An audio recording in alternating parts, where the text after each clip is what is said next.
Assalamualaikum warahmatullahi wabarakatuh. Pada adik-adik mahasiswa baru dan juga himpunan mahasiswa program studi kesehatan masyarakat, tentu ini merupakan satu kesempatan yang sangat baik.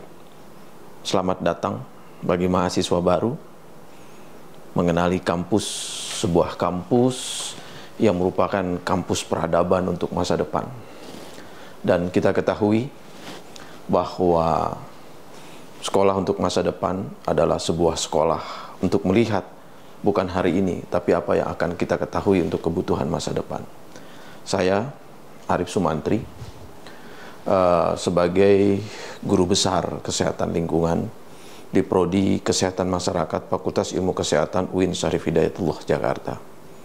Kebetulan juga sebagai Ketua Komite Ahli Penanganan Masalah Kesehatan Lingkungan di Kementerian Kesehatan.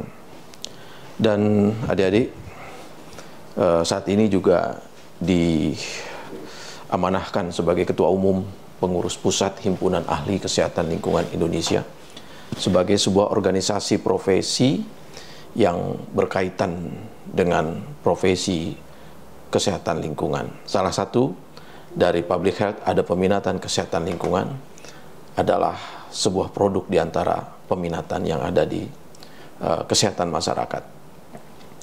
Baiklah, saya langsung saja pada slide berikutnya. Mengapa kita kuliah? Ini pertanyaan yang kadang-kadang mendasar. Kalau kita ditanya seperti itu, maka pertanyaannya apakah karena adik-adik kuliah itu menyenangkan orang tua? Atau karena ingin bisa cari uang banyak? Nggak juga. Buktinya si JJ, Bonge, Roy itu tanpa harus sekolah tinggi, hanya SD, menteri saja ditolak untuk dia sekolah, untuk dia kerja, hanya karena Citayam Fashion Week sudah mengantarkan dunianya. Jadi kalau gitu untuk cari apa uang? Atau ingin cari jodoh? Nggak juga. Kita malah jadi orang rugi kalau hanya sekedar sekolah cari jodoh, hanya jual tampang. Atau karena ingin supaya meninggalkan kejenuhan dari pandemi selama 2 tahun yang lalu, sudahlah daripada di rumah menjadi kejenuhan, maka sekolah. Kalau itu yang terjadi, saya yakin adik-adik belum melihat kepada sesuatu yang menumbuhkan motivasi untuk apa kita kuliah.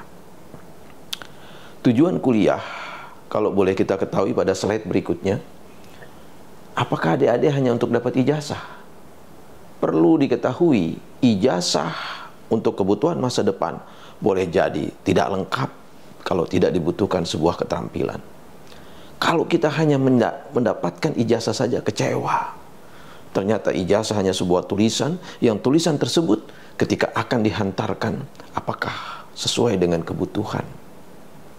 Atau ingin pangkat yang mana? Kita bukan lulus untuk mendapatkan AKBP ataupun letkol ataupun pangkat yang mempunyai darah biru, tapi kita pangkat yang mempunyai harkat bagaimana kompetensi dan keilmuan kita dapat bermanfaat bagi masyarakat.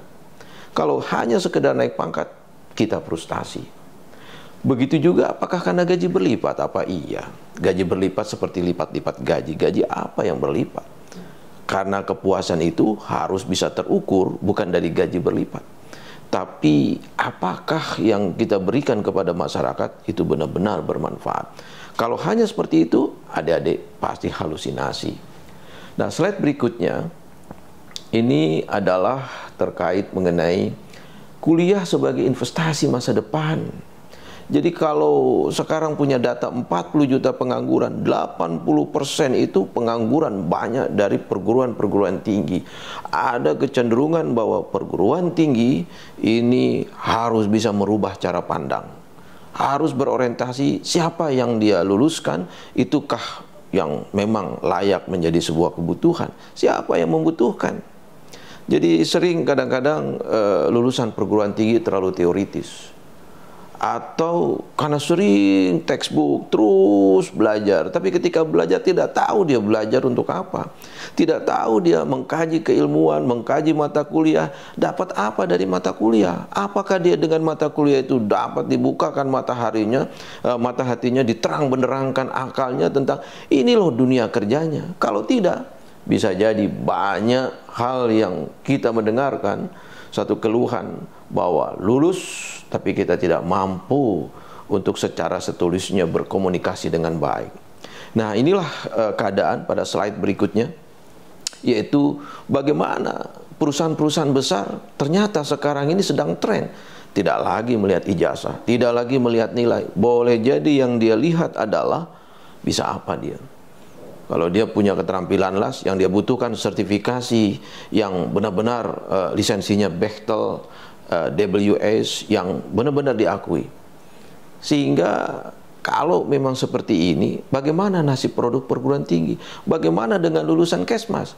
Lulusan Kesmas, lulusan yang memang secara konstitusi itu diperlukan, terutama yang ada di dalam Undang-Undang Dasar 45 pasal 28H. Apa itu?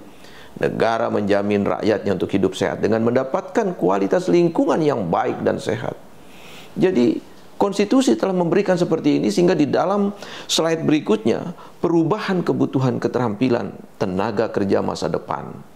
Nah, adik-adik perlu ketahui, banyak tenaga kerja kita ternyata itu overstock yang tidak bisa dimanfaatkan. Bahkan banyak yang bekerja di luar daripada fungsinya. Kalau ini yang terjadi, kita harus melihat bahwa hampir sebagian besar masa depan itu membutuhkan problem solver yang dapat mampu memecahkan masalah, yang kemudian mampu mempunyai kemampuan integrasi sosial, dan juga mampu mempunyai kemampuan kognitif yang bisa memberikan satu pembacaan sistem. Kita mengenal bagaimana big data, Internet of Things, analisis yang berkaitan kepada potensi resiko. Nah, ini kita lihat 7 pekerjaan ya, di slide berikutnya bakal digantikan robot. Salah satunya tenaga kesehatan, dan ciri-ciri robot akan menggantikan kita apabila kita bekerjanya monoton. Sesuatu yang monoton yang dapat dibaca oleh robot, robot akan menggantikan dalam artificial intelligence. Kita sudah lihat beberapa profesi di tenaga kesehatan, pengacara, kasir, kemudian juga ada operator komputer, itu akan berkata masa lalu. Belum lagi profesi-profesi yang dulu terkenal dengan meja gambar, sekarang sudah bisa tergantikan dengan aplikasi. Mau apa kita kalau kita tidak membaca? Kebutuhan sedang bergerak, kebutuhan sedang berubah. Kullu man 'alaiha fa'an. Di slide berikutnya, Presiden Jokowi mengatakan bahwa eselon 3, eselon 4 itu akan diganti robot, dan ini sudah terjadi. Dan ini menunjukkan efisiensi negara untuk hal birokrasi. Jadi yang terkait kepada robot itu akan digantikan oleh jabatan-jabatan fungsional. Dan jabatan fungsional esensinya adalah keterampilan. Keterampilan mana yang diperlukan adalah mereka yang tahu tentang tugas pokok dan fungsi, terlebih apa yang menjadikan penyelenggaraan bagi pelayanan sebagai tenaga kesehatan. Di slide berikutnya, apa sih beda kuliah dengan sekolah?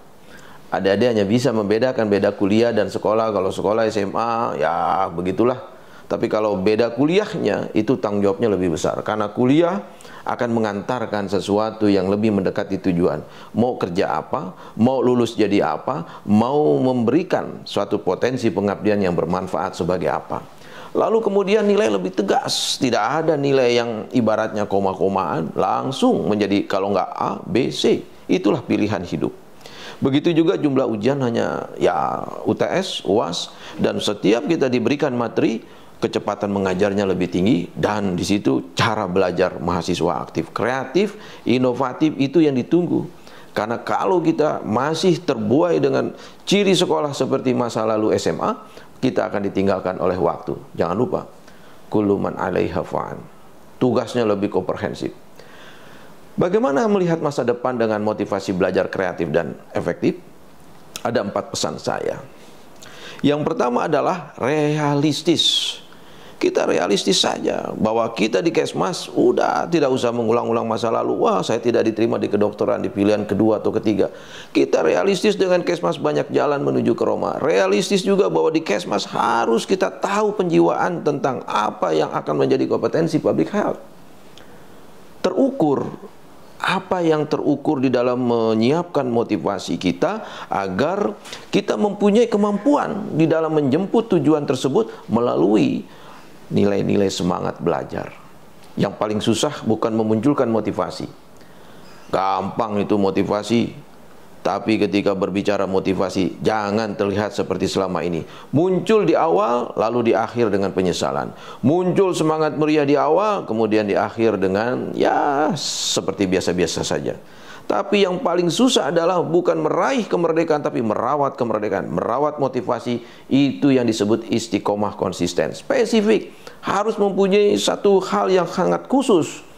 Dan fleksibel, artinya mudah beradaptasi dengan suasana dan waktu.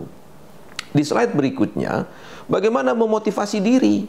Nah, pesan ini kepada adik-adik semua nih, mahasiswa baru, gunakan aturan 5 menit merenung atau yang disebut juga muhasabah. Karena kalau muhasabah, kita mengevaluasi, mengkoreksi apa yang sudah dilakukan masa lalu, apa yang akan dilakukan masa depan. Kita buat schedule, kita buat jadwal. Bagi tugas yang besar dengan yang kecil dipilah mana yang harus menjadi prioritas. Jangan semua dikerjakan, lalu kemudian hilang mana yang tugas pokok, mana yang tugas tambahan, mana yang tugas pelengkap. Sehingga akhirnya kuliahnya tenggelam dengan lebih banyak tugas pelengkap daripada tugas pokok.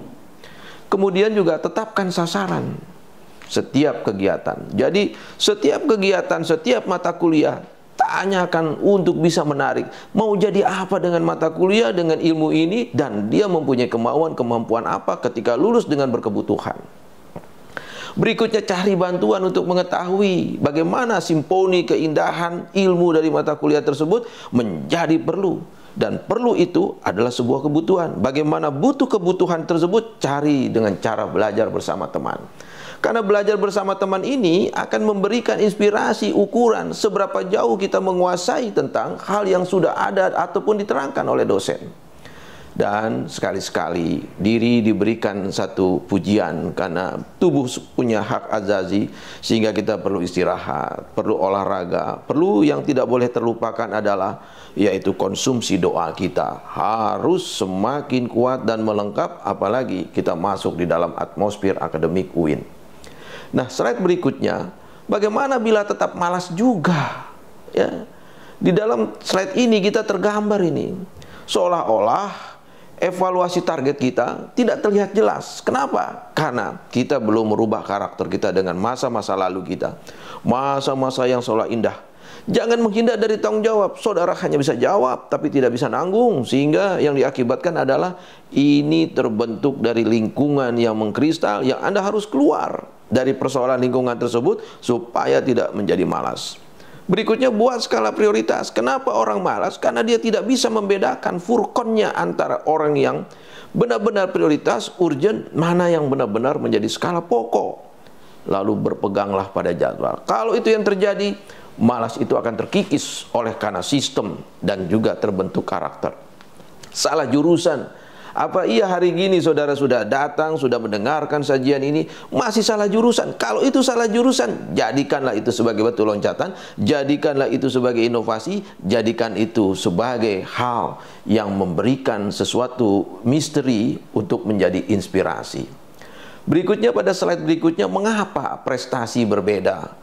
Padahal semua orang memiliki waktu yang sama, 24 jam, 168 jam seminggu, 672 jam sebulan, dan seterusnya.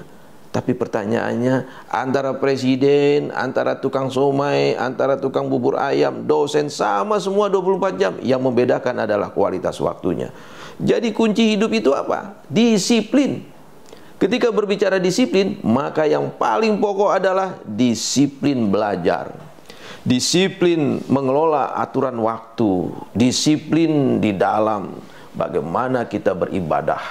Karena muamalah setiap kegiatan kita adalah ibadah. Disiplin dalam bersikap, menyikapi perubahan waktu. Berikutnya adalah Strategi menyusun jadwal, buat daftar kegiatan, ya, buat itu skala prioritas, buat itu bagaimana perkiraan yang akan menjadi alokasi waktu, evaluasi. Jadi kalau kita bilang di dalam 5M bukan machine market, tapi muhasabah, muraqabah, muahada, mujahada, muaqabah. Jadi jadilah kemuliaan ketika saudara lulus. Berikutnya cara-cara belajar. Cara belajar, berbagai ahli pakar mengatakan yang paling terindah, terharmonisasi adalah visual, auditory, kinestetik, dengan melihat, mendengar, dan bergerak memperagakan. Itu yang sangat indah di dalam menerima informasi. Lalu bagaimana cara belajar? Cara belajar yang pertama adalah kemandirian dengan belajar kelompok, lalu belajar mandiri dan manfaatkan otak kiri dan otak kanan. Ya, adik-adik semua yang hadir dalam kegiatan penerimaan mahasiswa baru, strategi belajar visual, gunakan gambar. Gambar itu akan merekam pada kita sesuatu yang benar-benar memberikan nilai tambah sehingga akan menjadikan bagian yang akan teringat. Lalu visualisasikan dari hasil merekam gambar tersebut menjadi suatu materi yang tersimpan di dalam benak. Untuk apa? Untuk dihayati dan diamalkan. Karena sebagus-bagus orang yang belajar Al-Quran bukan sekedar mengajarkan, tapi dia bisa mengamalkan. Lalu berikutnya apa? Pahami materi lewat bacaan atau gambar. Kalau memang belum paham, baca skema, grafik, diagram, lalu beri warna dan gambar pada catatan. Ya, slide berikutnya yaitu pada strategi belajar auditori. Pada strategi belajar auditori ini, bagaimana hal yang berkaitan dengan penjelasan dosen didengar dengan baik-baik. Pada saat mendengar harus fokus, harus memiliki perhatian yang tulus untuk tidak berbagi kepada berbagai perhatian yang akibatnya confuse. Lalu terangkan secara lisan dalam satu pelajaran pada teman, sekaligus melatih bahwa kita mempunyai kemampuan, kalau menurut Miller, itu kemampuan menerangkan, memperagakan. Dan sekali-sekali boleh juga menggunakan nada-nada sebagai munculnya gelombang alfa, sehingga harmonisasi antara pengingat otak maupun juga jiwa itu dapat lebih mengakselerasi pemahaman. Selanjutnya, strategi belajar kinestetik. Libatkan sebanyak mungkin anggota tubuh, bergerak, mencatat, mengulas, melihat, ya. Lalu perbanyak latihan soal. Sekarang ini banyak orang-orang yang mungkin biasa-biasa saja, tapi latihan soal sehingga menjadi luar biasa. Sehingga takjub ketika orang mengatakan, dia itu biasa-biasa saja, kok bisa lulus? Ya bukan masalah lulus dan biasa-biasa saja, tapi dia latihan soal sehingga tangannya bergemuruh untuk bisa memahami apa setiap rangkaian soal tersebut. Syukur setiap latihan soal dia mampu memahaminya dengan benar karena mempunyai dasar pemikiran dan teori yang baik. Kemudian seusai belajar, coba tuliskan poin-poin penting sebagai risalah. Nah, inilah yang disebut sebagai belajar efektif. Berikutnya, pada strategi belajar otak kiri, pelajari dahulu prinsip-prinsip dasar. Jangan kita meloncat ketika prinsip dasarnya tidak dikuasai. Jadi prinsip dasar dipahami, dihayati, lalu lihat keterkaitan antara prinsip dasar yang satu dengan yang lain. Sesungguhnya semua ilmu itu berangkai menjadi satu kesatuan dalam bentuk keterampilan yang akan terukur, terlihat sesuai dengan apa yang ada di dalam jenis tenaga kesehatan seperti Undang-Undang 36 2014. Berikutnya, pelajari bahan secara berurutan. Apa bahan-bahannya? Materi. Jangan melompat. Kalau melompat, lihat kaidah di dalam lompatan tersebut. Adakah rangkaian dengan mata kuliah yang lain? Tandai bagian yang tidak dimengerti. Bisa stabilobus, bisa diwarnai untuk menunjukkan sebuah konten yang kita perlu mengkaji, mengulang kembali. Berikutnya, strategi belajar otak kanan. Cari gambaran global dulu.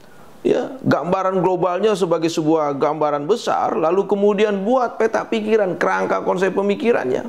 Dari kerangka konsep pemikiran ini baru kemudian dipetakan kapan kita bisa paham, kapan kita bisa mengerti. Nah, inilah yang namanya waktu belajar menjadi terbagi di dalam pemahaman berdasarkan kemampuan dari peta pikiran.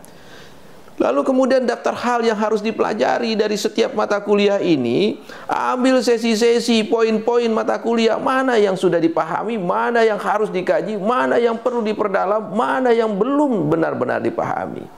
Sehingga kita keluar dari satu sesi ke sesi yang lain, indahnya kita mengkaji ilmu, dan kalau kita selesai, ilmu itu yakin akan merawat tubuh kita. Berikutnya, strategi belajar berkelompok. Pilih teman belajar yang cocok. Jangan teman belajar yang chemistry-nya tidak nyambung sehingga akhirnya saudara larut dengan satu tim yang tim tersebut tidak memberikan suasana yang mendukung. Saling bandingkan catatan. Catatan itu penting, tapi sekarang zaman IT, catatan itu dengan berbicara saja sudah berubah menjadi aplikasi write-nya, sudah menjadi tulisan. Begitu juga kalau kita membagi catatan, bisa dalam bentuk soft file, bisa dalam hard file, tapi yang jelas catatan tersebut harus menguatkan tentang cara kita memahami.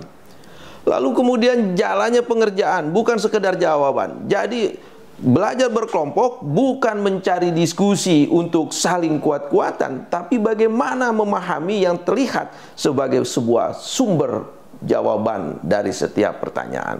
Rutinkan belajar bersama, karena public health membutuhkan kemampuan manajerial di dalam mengelola diskusi, sehingga akan memiliki satu pemahaman yang bersama. Strategi belajar mandiri boleh dalam hal perbanyak literatur, latihan soal, ya. Ada hal mata kuliah yang membutuhkan latihan-latihan. Pilih tempat belajar yang tenang, yang khusyuk, kemudian sandingkan dengan lagu-lagu yang mendekatkan hati kita semakin memiliki takarub kepada Allah.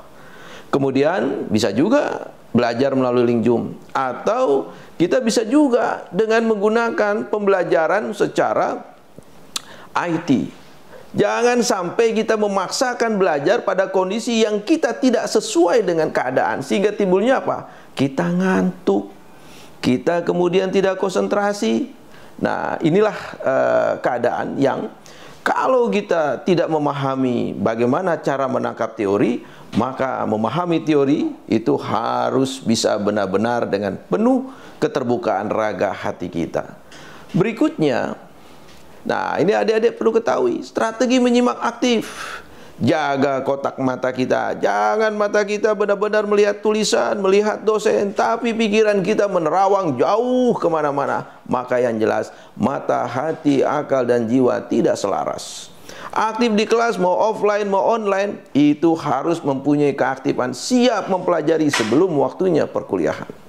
Fokus bagaikan mata air, setetes air yang mengalir di lautan, dia akan terdengar bunyinya yang gelombangnya akan semakin besar karena fokusnya tersebut menjadi energi. Jadi fokus itu menjadi energi pemahaman. Dan selektif di dalam mencatat. Jadi kalau mencatat, jangan semua dicatat, tapi nggak taunya tidak mengerti apa yang tercatat.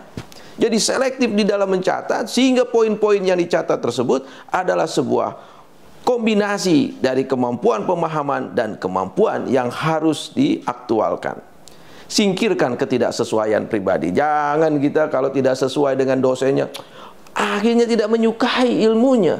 Jangan kita, ini dosennya tidak enak ngajarnya, dosen ini kurang bagus, dosen segala macam. Yang dilihat bukan pada diri, tapi yang selalu dilihat pada orang. Kalau model begini, jangan lupa, kita bukan untuk sekedar dosen, tapi kita sekedar bagaimana menghadirkan hati untuk membeli ilmu. Ilmu yang akan merawat tubuh saudara untuk membedakan hak dan batil.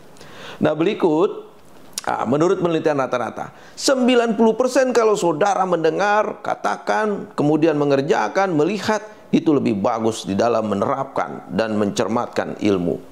Hanya 20% kalau mendengar, hanya sekitar 40% kalau melihat. Jadi kalau begitu, sebaiknya lihat, dengar, katakan, dan kerjakan. Nah, ini setelah wisuda mau apa ini adik-adik? Sekarang diberikan motivasi, lalu ya kira-kira 3,5 tahun lagi akan lulus. Apakah mau jadi pegawai negeri? Mau jadi wira swasta tidak kalah dengan para YouTuber? Atau mau jadi dosen? Mau jadi karyawan swasta? Atau mau jadi NGO, atau mau jadi ustadz, atau mau tidak jadi apa-apa, jadi ibu rumah tangga, atau dia tidak tahu, harus tahu bagaimana setelah wisuda, karena 3 tahun itu hanya sebentar saja. Hari ini merancang 3 tahun seperti kayak meloncat, sepertinya baru kemarin. Kita lihat ini, ya, apa nilai tambah kita setelah selesai wisuda atau pendidikan? Mirip dengan biji kopi. Kita mengekspor kopi 1 kilogram 18.000, taruh di Singapura, dikirim ke Amerika, balik ke sini jadi Starbucks. Harga 8 gram kopi itu 18.000. Apa kita nggak rugi tuh? Kenapa begitu? Karena ada nilai tambah. Apa nilai tambahnya? Teknologi. Ada kemampuan sistem. Nah, kalau kita dengan 4 tahun ini ada nilai tambah. Nilai tambahnya apa? Bukan sekedar ijazah, bukan sekedar nilai, tapi adalah yaitu kemampuan di dalam melihat apa yang dibutuhkan dan diperlukan dalam keterampilan. Sama juga dengan parfum. 1 kilogram bunga itu 2.000, 1 ton hanya sekitar 210.000. Tapi begitu dikirim ke Prancis, jadilah itu yang namanya Bulgari, jadi itu nama merek-merek tertentu, 28 gram, harganya lebih kurang 250.000. Apakah kita tidak rugi? Ini karena kita tidak membaca apa nilai tambah kita. Lah, kalau adik-adik 4 tahun kuliah, maka nilai tambahnya tersebut adalah nilai yang berkaitan dengan apa yang diperlukan dalam keterampilan, apa yang dibutuhkan di dalam kemauan, kemampuan untuk konsisten di dalam menjemput tugas pokok fungsi kalau jadi public health dengan peminatan-peminatan yang ada di dalam kesehatan masyarakat. Begitulah adik-adik, semoga sukses.